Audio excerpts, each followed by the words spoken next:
Hello and welcome to episode 6 of the Ultrascape podcast. I'm Becky Waters and I'm joined with my co-host Josh Ibbett. Hey Josh, how you doing? Hello, I'm good, thanks. And we have a guest today, Justinas Leveika. Welcome, Justinas. Hello, you beautiful people. Well, that's a nice way to introduce a podcast. We should do that every week, Josh. Yeah, I'm pretty sure there's lots of beautiful people listening to it, so yeah, feel free to borrow this. In this episode, we'll talk a little bit about some ongoing records that are happening in Europe and around the world. That should give you a clue as to what we'll talk about. We'll wrap up on the Hellenic Mountain Race, the Trans-Balkan Race, and Unbound XL before previewing the Tour Divide, which is why Justinas is here as the, debatably current record holder and former winner from 2024. Before we get on to the bulk of the podcast, we actually have some more stuff to talk about. So, another big event in the Balkans, Becky. How was the bikepacking trip? Yeah, it was brilliant. It was good. It was the first time I've ever done a trip with anyone else. So that was new. And I'm glad it was with my brother because you can't really lose a friendship when you're related You're not by friends in blood. the first place. My only concern is how nice the bike that you lent him was. He's a bloody spaceship. Yeah, so for those of you who remember last episode, Becky was heading off to it's Montenegro, wasn't it, with her brother Owen, and I lent Owen one of my bikes. And do you think it gave him an unfair advantage? Oh, absolutely. Yeah. I could draw your tailfin pack from behind from memory now if you ever need. Tell you what your rear light looks like as well. But no, it's brilliant. Was he tall enough to use one of your bikes, Josh?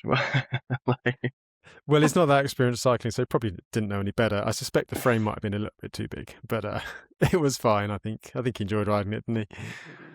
Yeah, he did brilliantly. As did we both. It was pretty chilled though, not too certainly not too ambitious. No, it's brilliant, and it gave me an understanding of the Trans-Balkan race as well, because a lot of the route was almost exactly the same as what Owen and I rode. So it was nice to kind of picture that. But they had a lot worse weather up on some of the high exposed sections.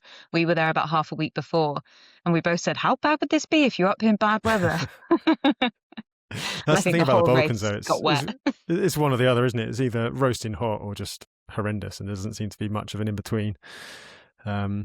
But yeah, we're glad you enjoyed it. And Justinas, how are you? What have you been up to? You've been busy? Holidays. I've been busy holidaying or recovering. No, it's a mid-season break for me, even though it's just June or like May, June now. So, but it's been a busy start of the year and ending of the last year. So yeah, this part of the season started with the Grand Guanche Trail in November last year and finished with the Highland 550 now in May. So I felt like I needed one, and I think I've never seen numbers or recovery numbers as big as they are now. It's probably the longest I've spent like in one country this year too. Like there's like 3.5 weeks now in Lithuania, so it's basically the longest I've been in one country. So it feels good to be in the motherland and enjoying the social gravel ride and good weather in summer and stuff like this. So that means everyone's in trouble when you start racing again later in the year. Yeah, I'll see about that. Soak up that load. Well, that's what normally happens, Justinas. So I'm pretty confident that you'll have some strong results later in the year. But before we get on to the rest of the podcast, we do of course have sponsors, and we need to say a big thank you to Redshift. As you know, they are the headline sponsor of the podcast. Becky, you've had a bit of experience with Redshift in Montenegro, haven't you? I did. I test rode a bike that I borrowed for the trip a couple of weekends ago and realised that it's just a bit rougher than I'd like, considering I have had a spinal surgery in the past few years. So I asked Josh for his suspension seat post, and it slotted right in. I thought it was going to be like trying to fit a dropper, but for someone who's not that mechanically capable, this was very easy, and it made the world of difference. Came out from, there was no suspension on the bike other than the seat post, and came out with no niggles really. So I was sad to send it back, Josh. I thought, surely you won't miss it. I mean, to be honest, I was surprised I did get it back, much like the pedal adapters that I managed to put on your bike while we were at the Bespoke show. So Redshift obviously do loads of really great products. As Beccy has said, the shock stop seat posts, something I use in a lot of my races, and Beccy has used it firsthand, as well as things like the pedal adapters, which just clip into SPD pedals for buzzing around London when you're at a bike show. Kind of handy, aren't they? Big thank you to Redshift. We've got a discount code. I'll put that all up on the screen, and thanks to those guys for sorting us out. And also another sponsor, again, stuff that, well, maybe Beccy didn't use this time, but Sea to Summit are sponsoring this episode. They do a range of tents and sleeping pads and sleeping bags, much of which I also lent to Owen for the the Montenegro trip. Beccy, did Owen have a nice time in his Sea to Summit equipment? Another thing you made me envious about, because all my kit's like 8 years old and I never bothered to replace any of it. So I would say my sleeping pad is like a racing one because it deflates after 4 hours. So when you I have a similar one, to be honest. I used it in Hellenic. 3.5 hours is good. Perfect. I call it a built-in alarm. That's a good one, Beccy. But my brother had much better night's sleep than me. So Seed Summit sponsoring this podcast. As I said, really good tents, really good sleeping pads and sleeping bags, as Beccy doesn't know, but Owen does. And we've got a discount code as well, so I'll put that up on screen and down below. So that's thanks to those guys for the support. So Beccy, I suppose we better stop the chit chat and get on with the podcast. The first thing is the records to talk about. I feel like we talked more about records this year than we did last year. Seems to be a thing, especially women doing records. It seems to be a theme, doesn't it? Yeah, both. Well, there are two records we'll talk about. They are both by women. The first one is Lael Wilcox's Round the World Faster, as they're coining it. So she rode round the world unsupported 2 years ago in 2024, and took the women's record then. And then this year she's going for the overall record. And because Guinness record doesn't differentiate between self-supported and unsupported, she is going for Mark Beaumont's fully supported record, and she has a support crew.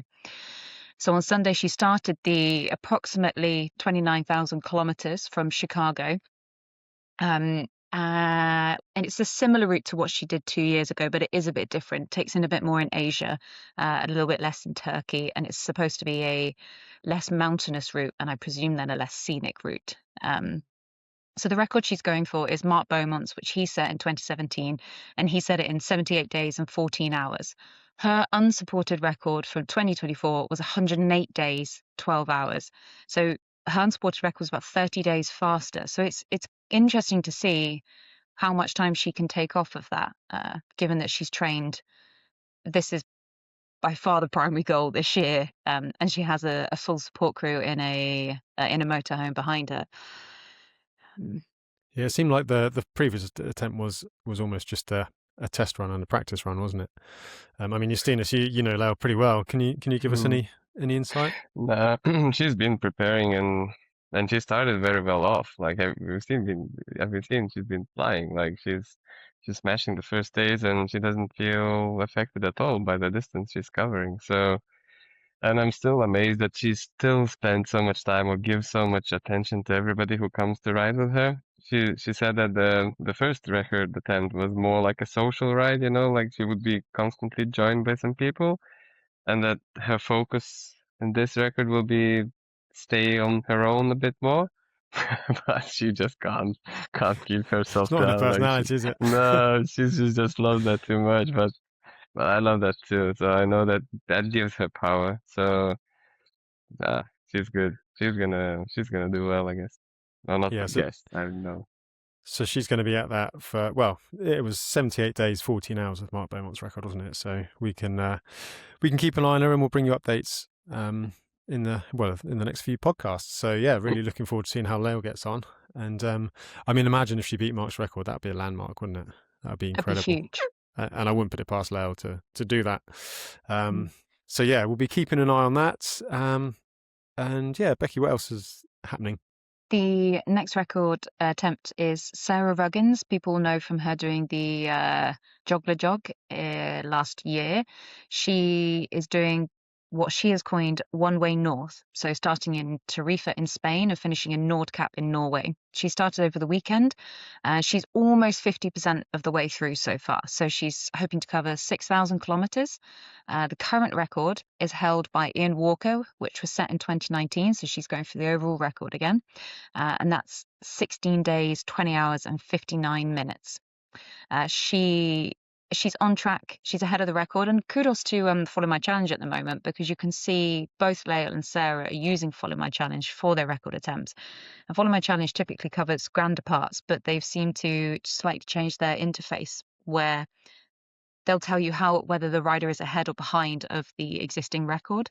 That existing record obviously is set using the average speed. So it's not a perfect comparison at all times, especially with Lael and Mark's, because Mark did such a different route.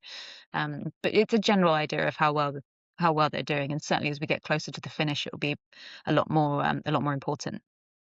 Interesting with Sarah, she's fully supported again, and she is currently also on track to set the women's 7-day distance record, which just seems to be a bit of a byproduct of this attempt. It was set by Alexandra Meixner, which in 2021 as part of a longer challenge, and she covered 3,258 kilometers. We talked a bit about the 7-day distance record in the last podcast, I believe. Last few, hasn't it? It's been broken a couple of times for the men's, with Alex McCormick to start with, and then I've forgotten the name of the guy, the German chap who said it about a month later. Yeah. It was quite short-lived. Yeah. But that's some good going, isn't it? That's like just breaking the record across Europe, basically south and north, and then just picking up other records as you go. I mean, it shows some pace, doesn't it? But that's what records are for, you know. This is what As they you are well know, meant to do. Justinas, which we'll come on to later, maybe. Yeah. So I suspect by the time we do the next podcast, Sarah would pretty much have been done, if all goes to plan. So yeah, look forward to seeing what she can do there.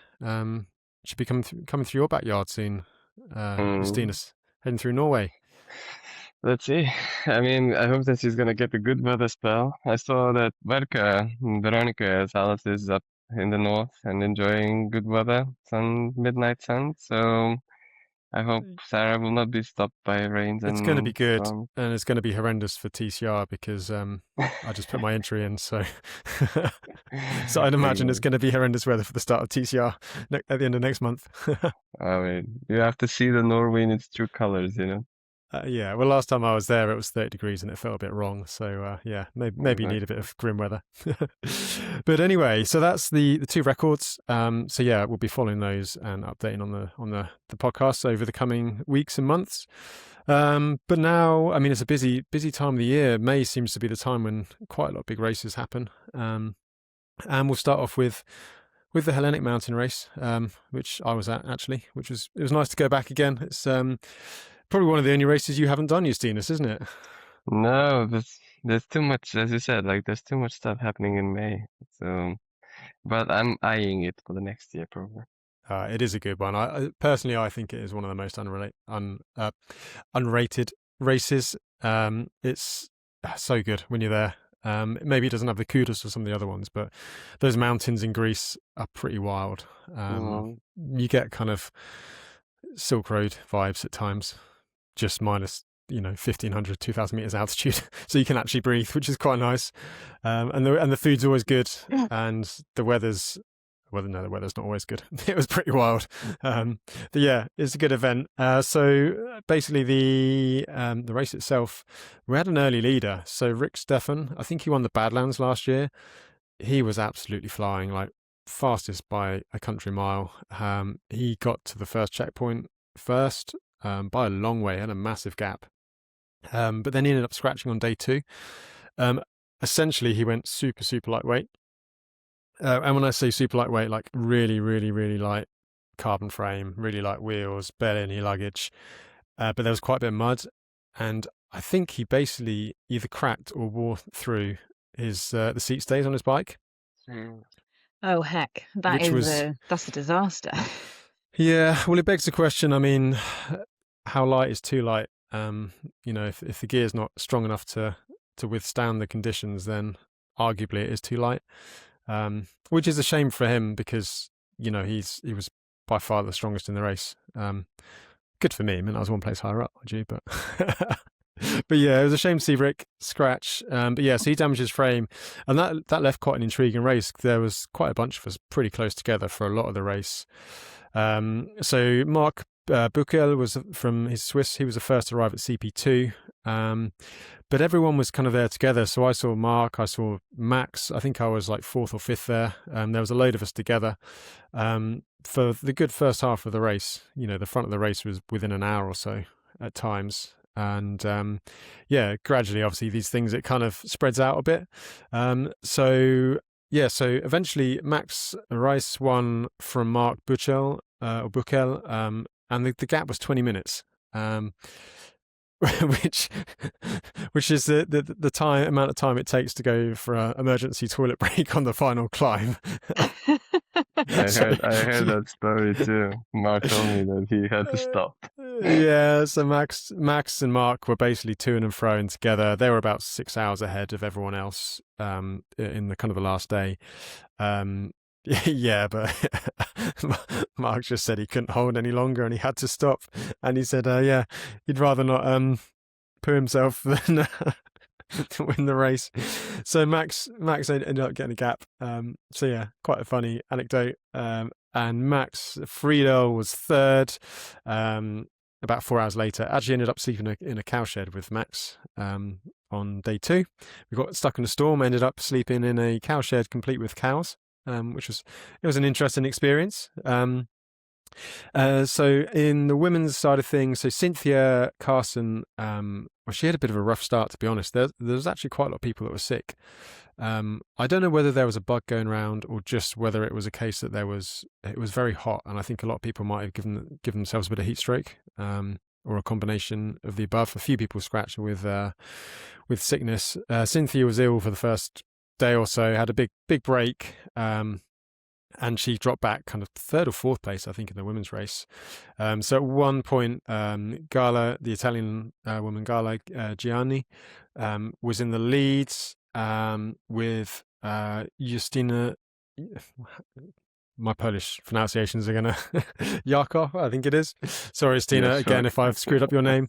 They were in the lead. Justina ended up scratching. I think she had like feet issues. It's a race that definitely batters your feet for sure. Hot, wet, combination of the above, lots of hiker bike.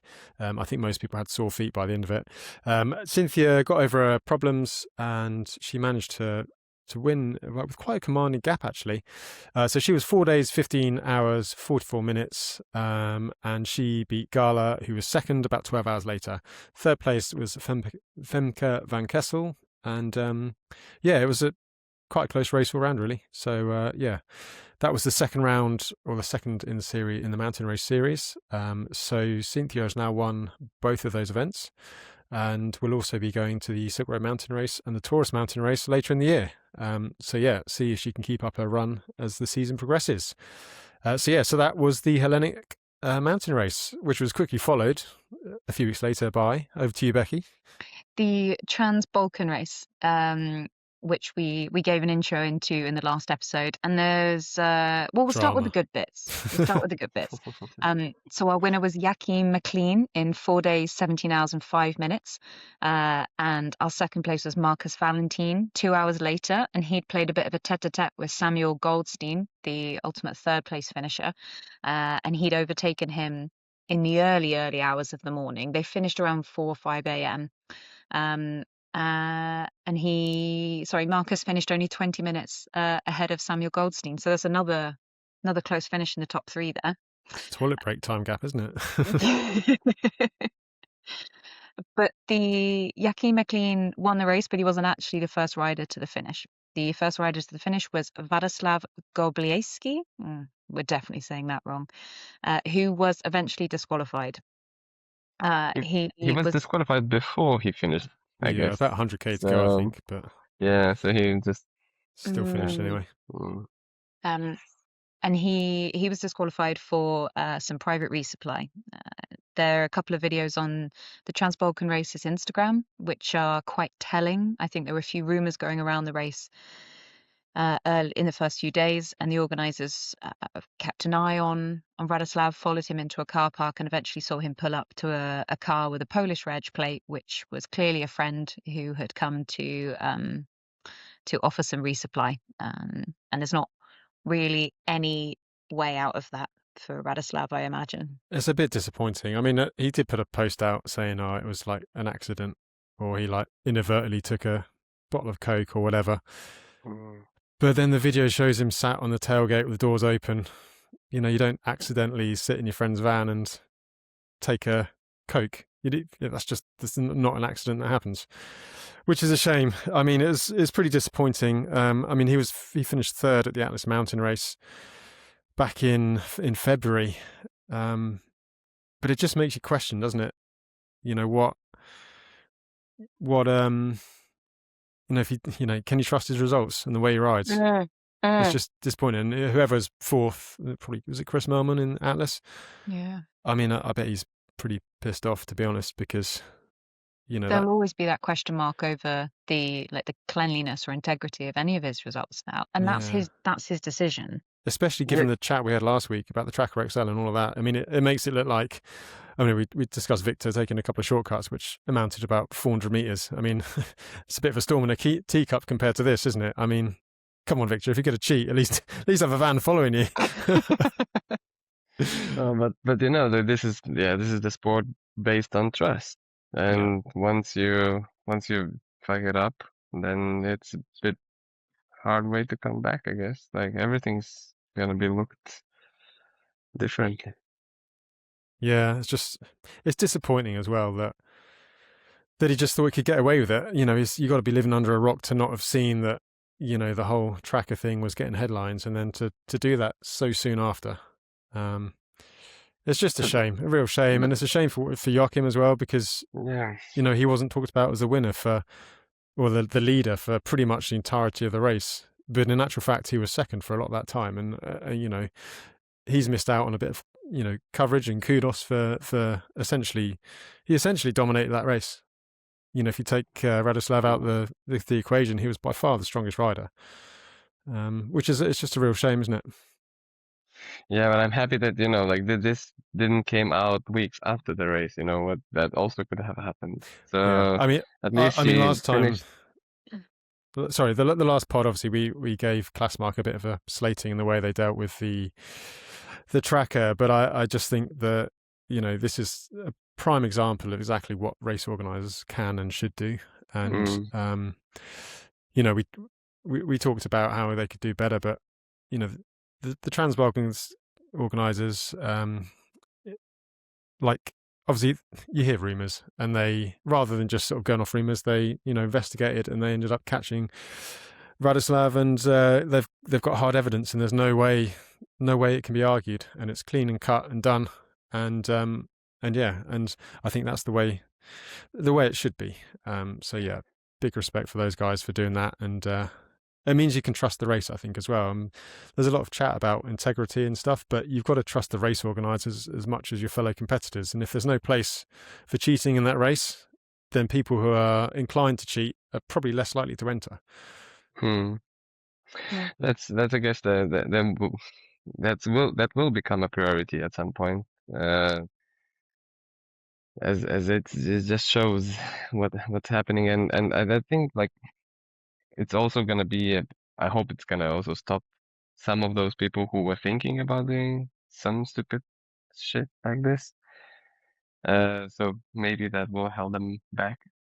It sets a precedence, doesn't it? And I think there's probably certain events which will get more prestigious because you can trust them, and probably given Lost Dot grief about TCR over the years, but at the end of the day, you go to a Lost Dot race and you can't get away with stuff, whether it's sending yourself parcels or missing tiny sections or riding too close to someone. You just can't get away with it, and I think people are now overcautious. I mean, I mentioned I'm doing TCR in a few months, and I'm planning the route, and I can't cock it up, because I know if I cock it up, I won't get a finish.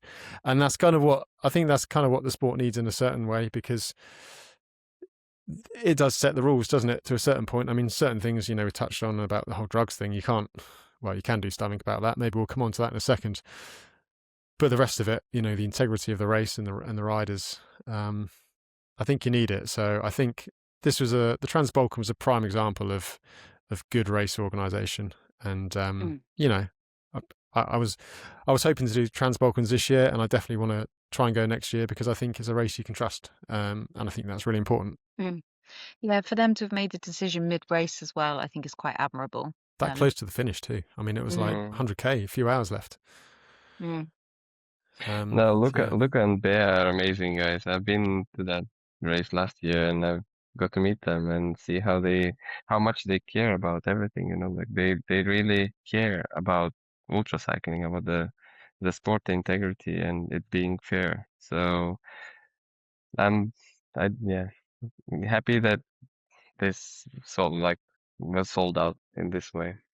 Yeah, it almost in a way it was kind of, in a weird way, good that it happened now, especially after the rumblings of the tracker, because it was getting like bigger cycling headlines, and if you're not careful, that's the dominant kind of thing that the bigger media want to talk about, or cycling media. We are talking about a minority sport and a minority within that minority sport. Let's not get out of context, but yeah, when like the big kind of like Cycling News and Cycling Weekly and all these people start banging on about how ultra cycling is all about cheating, then it's not good. But this shows that things have been done. So yeah, it's kind of a small positive out of a negative. So that was Trans-Balkans. So overall, the winner was Joachim McLean, 4 days, 17 hours and 5 minutes, followed by Marcus Valentin, Samuel Goldstein, and then Dilara Tuna was the first woman in 6 days, 9 hours, 38, and she led from the start. Although there was a late charge from Karen Ekman as well, but she wasn't quite able to overhaul her and close the gap, but she finished about 4 hours down. So again, some good racing. So Trans-Balkan, I think, is definitely one of the events that should definitely keep an eye on. And if you care about the integrity and stuff, then that's probably a good place to spend your money, because I think it's important to remember that actually pretty much everyone has to pay to enter these races. So one of the best ways to, if you don't trust a race organizer, or you're unhappy with a race organizer, just remember you're paying for them. So your money is making it possible. So put your money in the places that count. And, things like Trans-Balkans, Lost Dot, mountain races, they're probably ones you can trust. And Balkans is a beautiful place to see. It's a beautiful country. No, it is. Beautiful countries, multiple countries. I do like the Balkans. I'll be back for sure. Well, hopefully in a few months, or less than a month. But anyway, so that's my rant over. Elsewhere, we'll go over to the US now. So Unbound XL, probably on the shorter end of the ultra spectrum, but still pretty relevant. So Robin Gempele took the win this year. He obviously won the Tour Divide last year in that lightning time. So he took the win in 21 hours, 20 minutes, ahead of Max. How do you say his surname, Becky? Agut, the French rider that we discussed at the tracker last week. Agut. Anyway, Max. Max was second. He was second, just under an hour behind. Alex McCormack was third. And that's quite interesting, because Alex is going to be lining up for the Tour Divide very soon. However, it was a bit of a mudder. So Unbound can be super, super fast, super, super dry, or it can be absolutely horrendous. And it sounded like it was the latter. I read something that said Robin reckoned he walked pretty much half a marathon's worth of mud. I've seen videos, of Alex and Robin just slogging through the mud. Victor Bazzoni ended up scratching. I'm not quite sure how experienced he is in mud, but it looks like he learnt the hard way. Totally clogged up. I think he might have damaged his bike a bit. So it was pretty savage. 237 started, 61 finished, which is That's savage, isn't it? For a short race, that's quite a lot. Yeah. Svenja Betts won the women's race. She won the Tracker 560 last year, if you remember. And she was only half an hour ahead of Maddie Nutt, who won this year's Tracker 560. Again, it sounds like Svenja was probably a bit stronger through the mud. Basically, better at hiking with a bike on her shoulder. It sounds like that's where the gap came, and it makes a difference in these things. So that was a pretty big win for Svenja. So that was Unbound XL. And I'm wondering if it gives us any hints to the upcoming Tour Divide, which I guess leads us on to our Tour Divide preview. So, Becky, do you want to kick us off on the Tour Divide? So I feel like there's so much to say about the Tour Divide, and I wasn't really sure where to start. I think something that always gets picked up on is whether the record will be taken. And that typically, from my experience, seems to depend on the route and the conditions. So there's no better person to talk about the record than the current record holder. Or there's also become so many caveats. Justinas is the current Grand Depart record holder. It's overall record holder, aren't you, officially? Anyway, records are there to be broken, so I wish people to have fun there. So basically, just to put this in context, last year Robin did an absolutely incredible time. So 11 days and 19 hours, 14 minutes. First time the record or the finish had been done sub 12 days. And he beat Justinas's record from the previous year of 13 days, 2 hours, 16 minutes. However, there was some fire diversions in New Mexico through the Gila. And in order to take the record officially, you need to complete the full, complete route, which can be a challenge in itself in the Tour Divide. So Robin did the route, but the record still stands as Justinas's time of 13 days, 2 hours, 16 minutes, which again is an incredible time, especially given the conditions you had. I don't know. What's your feelings on that, Justinas? No, it's just like Divide is literally what you mentioned about it. The race in Kansas, right? The Unbound. It's like it can be very dry, very fast, tailwind all the way, but then you're playing with fire, literally. Like the fires will probably start somewhere, and then are you lucky to get there before they become as big so that you come past, or are you pushing through the snow, pushing through the mud, walking, but finishing the official route and putting the official time? So it's just like it's a play, and weather gods, they are, I don't know on whose side they are, and if it's possible to buy a good weather for the length of like 4,400 kilometer route. Well, if you ask Robin, he'd probably say yes. but still, I mean, like, the very end, like the New Mexico, when you think that now you're in a safe space, safe zone, you're never safe. The divide, like it's not over until it's over. Like this stuff can happen. The rain comes and New Mexico roads, they become unrideable. It's just like that can be the worst section, can't it? Yeah. New Mexico. I just remember feeling so I've done it 1.5 times, but just feeling so like insignificant, and you just realize actually that, I don't know, about out of all the races I've done, the Tour Divide, you just feel like you're at the whim of Mother Nature more than anything. You're just not in control, and it makes me chuckle every year when people say, "Oh, I want the record. I'm going to go after the record." But it's just so much luck. You got to be strong. Don't get me wrong. But Justinas, don't you? You got stuck in the basin and the Portaloo for however many days. I remember talking about this with Uber, after the finish, both finishes, and we were talking about how much actual physical, the effort counts towards the record or whatever. It's not many percent. Like it's the weather plays such a big role there and can change everything, your plans. Yeah, well, even when Mike set that 2016 record, the one that you were chasing for so long, and everyone was chasing for such a long time, and I think that was basically, even Mike acknowledged that was absolutely perfect, because there was a bit of rain in the north, so it wasn't too hot, and then it was dry down south, but not so dry that there was fire diversions and things like that. And a fire diversion, I mean, when Mike had a similar thing a few years before, I think it was 2013. He went. Did he go sub 14 for the first time, or very close to sub 14 days? But it didn't count because there was Helar fire diversions. So, I mean, history has a habit of repeating. I suspect that you'll be the official record holder for more time than you think, given the weather conditions. But you never know. You never know. You just never know, do you?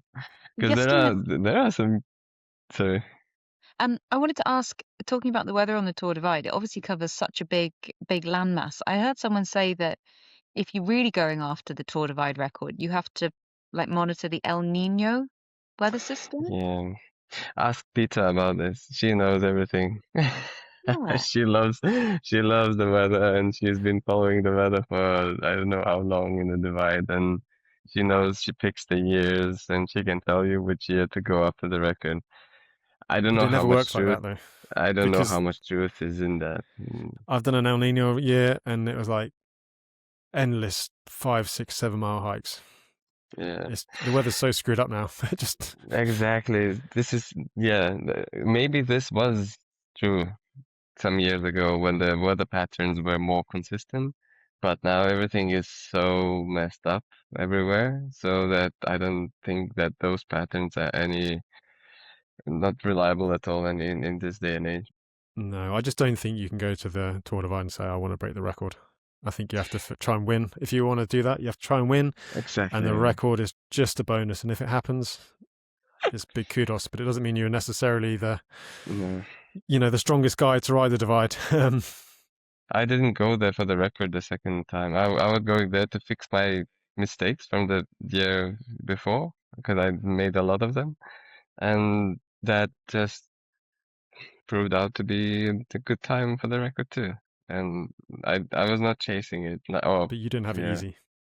No, it's been snowing. It's been everything. I got basically everything. There was also peanut butter. There was the and proper also Tour Divide.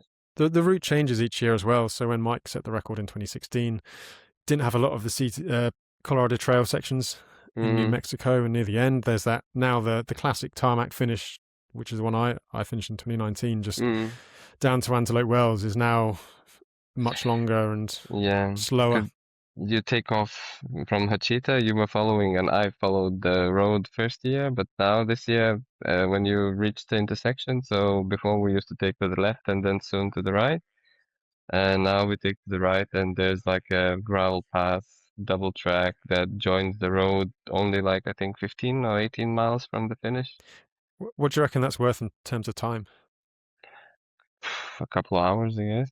Yeah. Like you're on a single track, and it's a bit of Arizona trail now that I've done that one.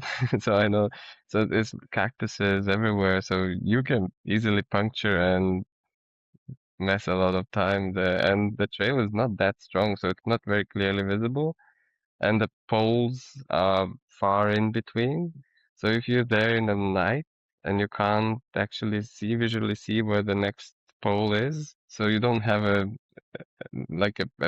pointer, because there are like cactus bushes everywhere, so you have to really like play a slalom around them constantly. And not touch one at the end. And not touch one. And but and there's another section just after you enter New Mexico. It's after the, this Platero, I think it's called, the place. Yeah. Yeah, Platero. So there also you get onto the Continental Divide Trail. Does that link up to Silver City? Because there was always that really slow section before Silver City. Or is that separate? That's original one. That's been there in the 2013 and 2014, but in 2023 and 2024. But in 2024 they added another section. As I said, just after entering New Mexico, you have this quite a long single track, very beautiful, very technical, amazing one. I really love that, and it really makes the section way more interesting. Instead of staying on double tracks, you are on a single trail. But again, it adds hours. It's just, Josh, it's before Del Norte, I think, or Yeah. Albuquerque. Yeah, One of those. you end up one of those. I think I know. Yeah, Again, it's that's a bit I've not experienced, but yeah, like so the actual route is getting slower. it changed. I mean, that's It what makes your record time so incredible, and Robin's time as well. It's just, it's mind blowing, really. exactly. So it just shows, like, I never said that the time I set is the fastest. Like I knew already when I finished where I lost time or where I wasted time. But that's always So the case in these races. I it's think always the case, everyone adds up the exactly. time. Yeah. So there is still time to shave off, but for that, as we talked already, you need some luck. You do. And I guess, speaking of luck, I guess the weather plays a big part. And it looks like, I mean, I've not got exact on the ground conditions, but it sounds like there's been quite a bit of snow recently. So I suspect the north is going to be, could be a bit slower. I mean, you can get quite a lot of mud, can't you, in that Canadian section before Fernie, if it's wet. I mean, I've been, when I did 2022, I rode out backwards along the course from the border. And oh God, the mud was terrible. Just getting stuck there. So, a couple of rain showers, that can slow things down. And then you've got things like Coco Claims again. And that 2022 one was really bad for snow. Coco Claims was a snowy hike. Galton Pass was like 5 miles of hiking in the snow. And then Whitefish was okay, but Red Meadow Lake was like 7 miles of snow. So, Okay. I don't know quite how bad it is at the moment. I've got my scouts on the ground, so hopefully I should have some info for when I start my Tour Divide YouTube coverage in a couple of days' time. But yeah, it's not sounding, from what I've heard, certainly in the first few days, like it's going to be that quick. But you do never know. And I've heard Colorado's been, well, they've just not had much snow or winter, have they? So Colorado could be okay. But then the wind's been pretty bad the last couple of editions, hasn't it? And I think you had it bad, didn't you, when you did it? We had some storms and everything in Colorado too, and some thunderstorms, I think. And Colorado Trail and Tour Divides passing, like they are crossing on one of the passes on the Marshall Pass, isn't it? Marshall Pass, it's called, yeah. So there, the storms, the thunderstorms, they start from nowhere, like from the blue sky almost. Like they it's just insane. It's high mountains. You are above like 10,000 feet or 3,000 meters. So things change rapidly. You're just not in control. I think that's the At advice all. I've given to anyone. Like a few people I know and ask me about it. Like, well, you're just not in control. You're a leaf in the wind, and you've got to go where you get blown and hope for the best. Which makes it exciting, and I think that's why it's going to be a great race to watch. And also the riders as well. We've got a really strong lineup this year, like incredibly strong, like quite deep as well. So we should probably start with Megan Hakkinen. Talking of records, because she's stated, she's after the overall record. So she currently holds the women's Grand Depart record. There's a separation between the Grand Depart record, which is obviously the mass start of the Tour Divide as an event, and then also you can also ride it as an individual time trial. So in 2024, Megan set the FKT for the Grand Depart in 15 days, 23 hours, which is a solid finish time in its own right. However, Lael Wilcox obviously still holds the fastest time, which was 15 hours, 10 days, 59 minutes. But she set that in a time trial in, I think it was like August of 2015, July, August. So there you kind of means, again, you have a bit more control over the weather. Chances of there being snow up north are much lower. And chances of peanut butter mud, well, you never really do know, but a little bit less. The fires are higher. But then you get the fire risk as well. So it's one of these things. I guess you just have to find a sweet spot. And do you remember Lael went actually for the record a couple of years back, didn't she? And she had to scratch because of all the forest fires. Exactly. And it just messed her lungs up. So, I mean, there's so many nuances to the Tour Divide. And that's before you even get the riders on the course racing it, which is probably why people love it so much. So Megan looks like she's been training really hard. So yeah, looking forward to seeing if she can challenge Laelsdot. She probably has to be the favourite for the women's race, given that she's the FKT holder. And I'd say as well her experience is probably much more than the last time she did it. I don't know about, well, both of you, you've been to Kyrgyzstan and done the Silk Road and things. It kind of puts Tour Divide in perspective a little bit. Tour Divide is, I'm not going to say it's easy because it's definitely not, but a little bit more easy in terms of resupply and things like that, and actually being able to get calories and food and actual hotels. Whereas places like Kyrgyzstan, that's the challenge, is that food's awful, accommodation is sparse, resupply is sparse. So I do wonder if, Megan did all three of the mountain races last year. I wonder if she's taken some learnings and again can put that towards her her FKT, well, her race effort this year.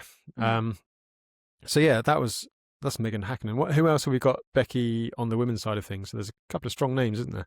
Yeah, we've picked out 2 more names to follow. It's hard picking out names because people sign up to the track leaders, but they sign up whenever they want. So the names on the track leaders list at the moment is not a complete list. It'll only be complete just before the start, really. So another name on track leaders was Karen Pocock.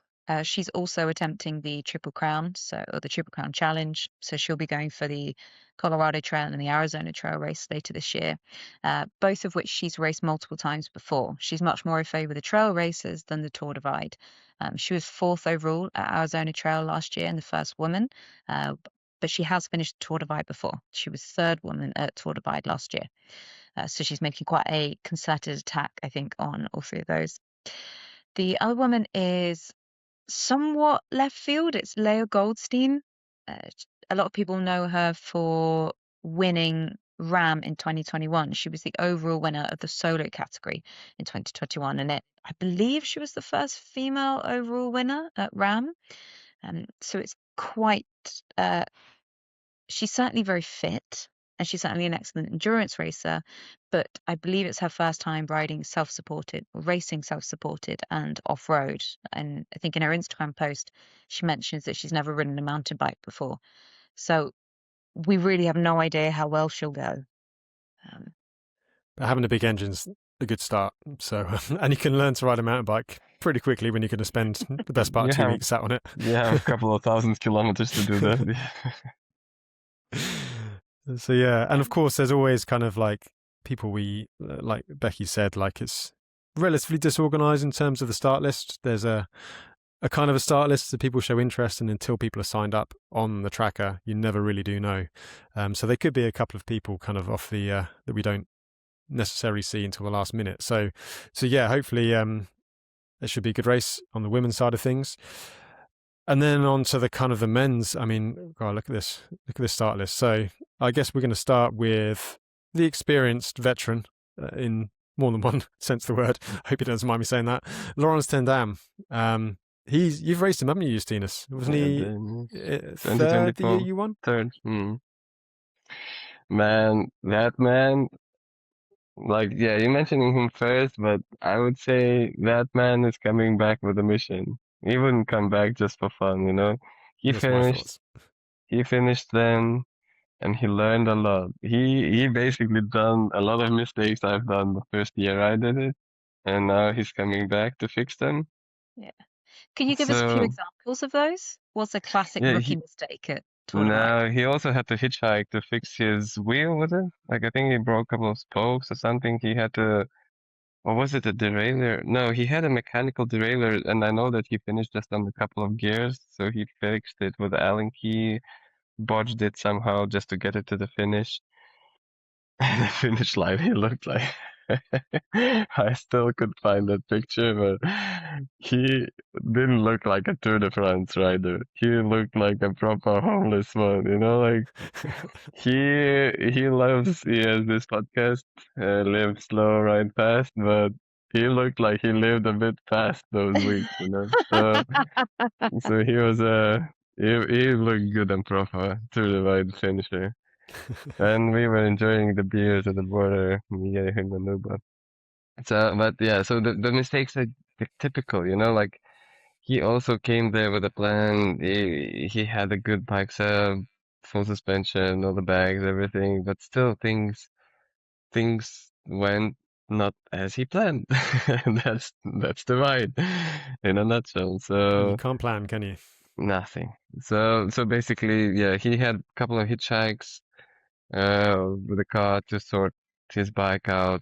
He had slept in places where if he would have pushed for an hour, he would have had accommodation, but he just didn't make it.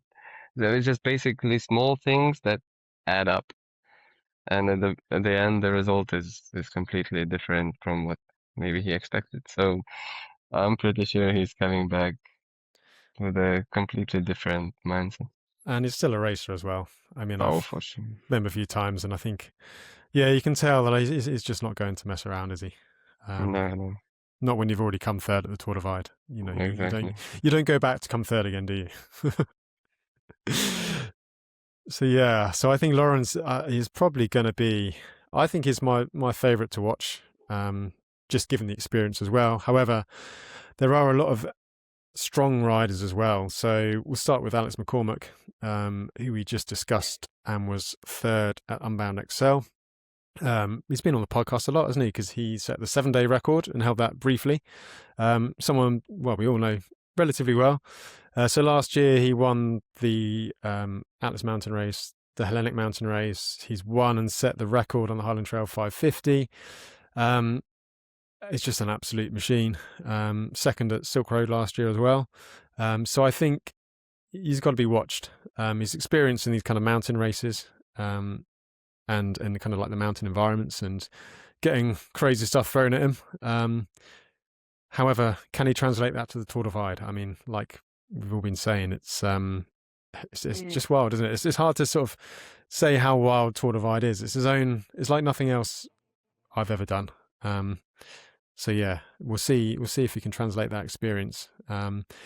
Also, we have Victor Bazzoni, who this year won the Atlas Mountain Race and the Tracker Adventure, and he won the TCR last year. However, we kind of, again, mentioned him in the Unbound XL stuff. He ended up scratching. I think he had issues with the mud. So that does give you a few question marks onto all the other elements of Tour Divide, because it's not a dusty road race. A long way from that, isn't it? No. And a long one. I mean, Victor is familiar with the long races, right? He's done the Transcontinental a couple of times. Alex, on the other hand, yeah, it's a bit different. I don't know if he has done anything above 10 days. No. Silk Road, he must have been 8-9 days or so. So it kind of, those guys are super, super strong, but there's a few kind of little, maybe not question marks, but bits maybe that haven't been proven. I don't mean it by any mean like a question mark. I just like it's different when you're out there for a bit longer than the longest you've ever been. And the divide is the divide. You just it's hard to say without. I think anyone who's listening to this and has done the Tour Divide will probably get it, but it's just hard to portray how unique it is and how things can change so quickly and how there's so many different things. And experience goes a long way. And don't get me wrong, these guys are incredibly strong. You don't win those races without being incredibly strong. But sometimes, like you say, it's the last little 1 or 2%, knowing where to stop, knowing when to push, when to stop, when to stop early, and what to do when you're stuck in the basin and it's tipping with rain and you're stuck in the mud. And look for a porta potty. Wow, you guys just got very, very lucky. That's all I can say. I know. Vicky, who else have we got? Or what other favourites have we got? The next word on the list is another Brit. It's Angus Young, who I'm particularly looking forward to following, because he's another rookie for the Tour Divide, but he has, I would say, more breadth and experience than the other rookies like Alex. So partly because of the cycle touring experience he's done. So I don't think he'll be as rattled with the kind of high mountain exposed remoteness that Alex might be. And the US as well. Angus is plenty quick enough on a bike and on foot. He is. He's a very good runner. Probably a better runner than a cyclist. A real athlete, and also he's set a lot of these long distance records. So he set the was the Eastern Divide record, wasn't it? Which is kind of like the the last eastern year. version of the Tour Mhm. Divide. So he's been stuck in the mud. He's been smashed by storms. You get swamps and stuff on the eastern divide, which hopefully you don't get on the Tour Divide.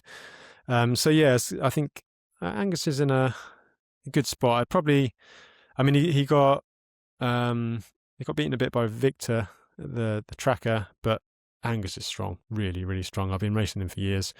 He's got the long distance experience as well, so it'd be interesting to see how he stacks up. He just needs to not go out too hard, which is the only reason I've beaten him is when he's gone out too hard. It's easier to say than to do.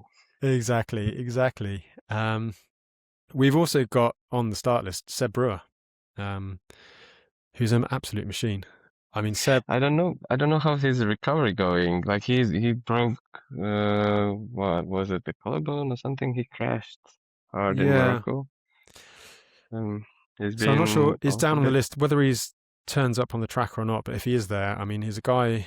Again, he's probably not super experienced at this type of race as such. I mean, he's done Silk Road Mountain Race and Atlas and all these things. But again, the Tour Divide has its own unique characteristics. But Seb's probably one of the best looking guys on a bike when he's going well. He's just a machine. He's made to ride a bike. I mean, he won the European XC Cross Country Mountain Bike Championships. So he's got talent. It's just whether he can piece together, the bigger picture. So yeah, if he turns up, again, he's someone that will be at the front at some point for sure. Whether he can hold it together over the distance, though, is a different matter. And then finally, we've got someone on the list with a question mark. I've heard some rumours. Have you heard any rumours, Justinas, about Lachlan Morton? I did. Yeah, me too. But it's only rumours. From a few different sources. Again, he's not on the and official from himself, list. No? Didn't you got something from himself? Not me personally, but it's a small world, isn't it? So, I mean, who knows? I mean, every year there's Lockie rumours for Tour Divide. So if he were to turn up with the rest of that start list, that would be absolutely incredible, wouldn't it? Yeah. Imagine I mentioned earlier that Justinas has the FKT on the Grand Depart because the fastest time is Lachlan Morton in 12.5 days, but he did it as an ITT, didn't he? Mm-hmm. He did, yeah. With the media crew, and there's also debates, there's also these talks about whether his time should count at all because he was followed by the media crew. And he had some diversions early on and things. Yeah, he didn't do the cocker claims. He rode straight. The original. But anyway. How much do you reckon it shaved off? About a day? So nuanced, isn't it? How much do you reckon all the diversions shaved off, Justinas? I will not start this. I don't know.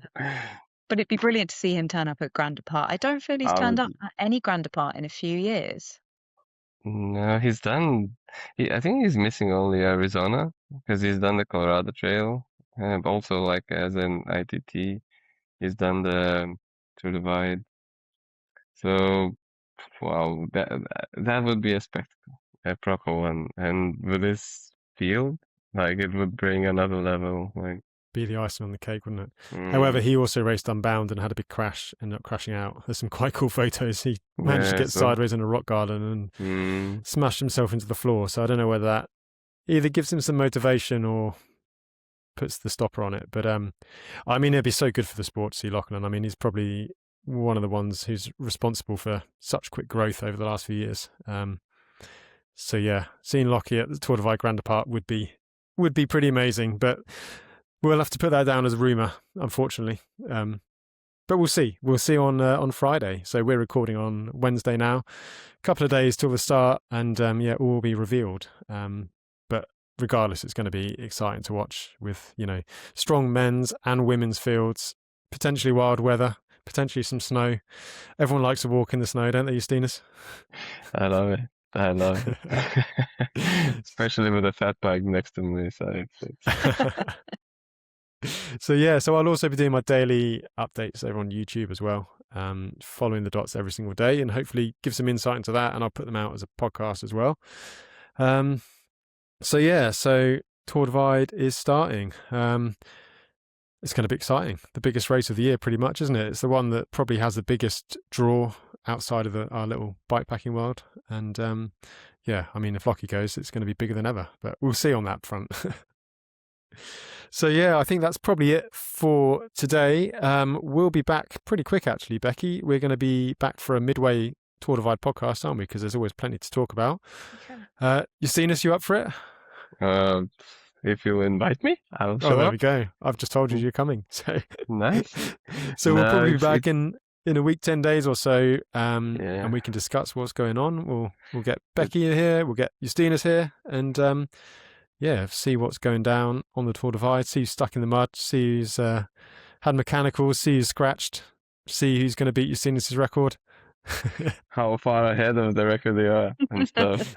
No, but I like the beginning, I remember that, like, all this snow. I've been sending you some videos, Josh. Remember, like, before the Fleecer Ridge, it was snowing heavily there, and after just after the Butte, the Helena, and all this stuff, there was just storm after storm. I was racing storms more than anything, so it's gonna be interesting to see, what sort of start they get and how far they push the first days and stuff, and it's fun. It's always fascinating to watch. It's probably almost better to be sat the other side of the screen, not watching, rather than out there sometimes. But I must admit, the legs are a bit itchy. I get it every year when I do the coverage. I think, oh maybe I should be there. Yeah, so it's, But there we go.